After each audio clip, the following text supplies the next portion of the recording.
at Amazon.com and also Books A Million, I believe. That's right.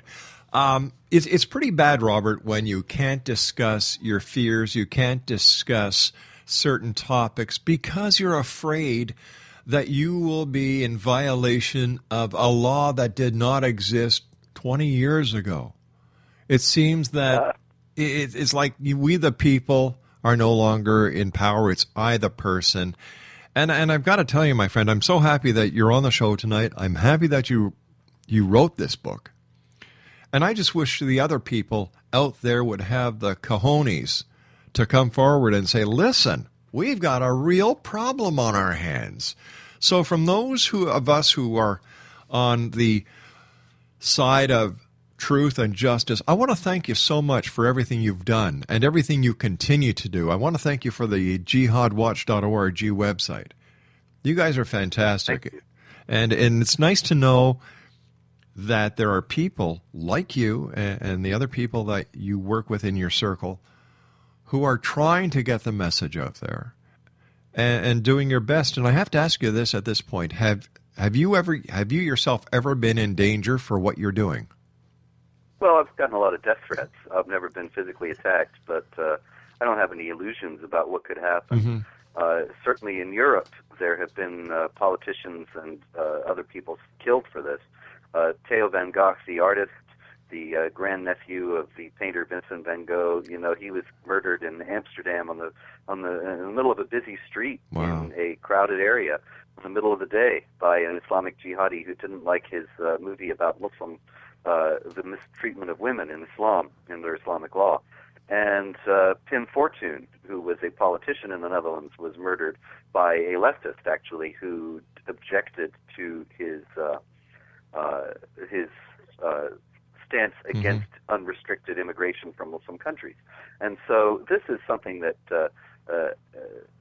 could happen. I don't have any illusions, but I also know that it's not as if I'm going to live forever if I stop doing this work. And there have to be some people who are willing to stand up, or all is lost.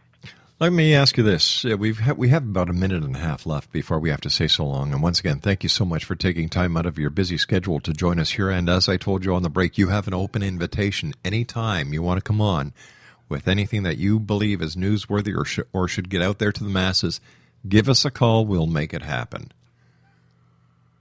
Great. Well, I appreciate it very much, and just call me anytime. It's very rare, as you say, the people who are willing to tell the truth, people who are willing to shed light on unpleasant truths, they're fewer and farther between all the time. And so I commend you for being willing to discuss these issues. Thank you, sir.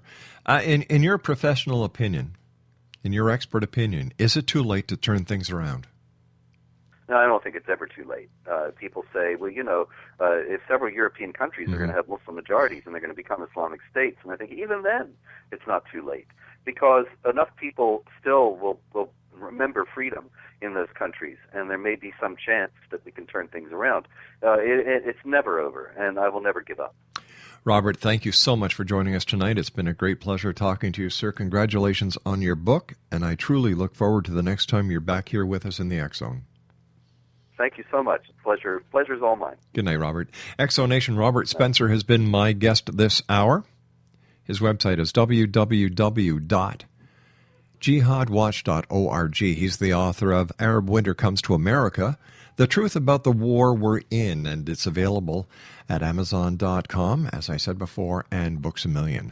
I'll be back on the other side of this commercial break with the news at 6.5 minutes past the top of the hour as the X Zone continues with yours truly, Rob McConnell, from our broadcast center in Hamilton, Ontario, Canada, and around the world on the X Zone Broadcast Network and our growing family of broadcast affiliates and satellite providers. We'll be back. Don't go away.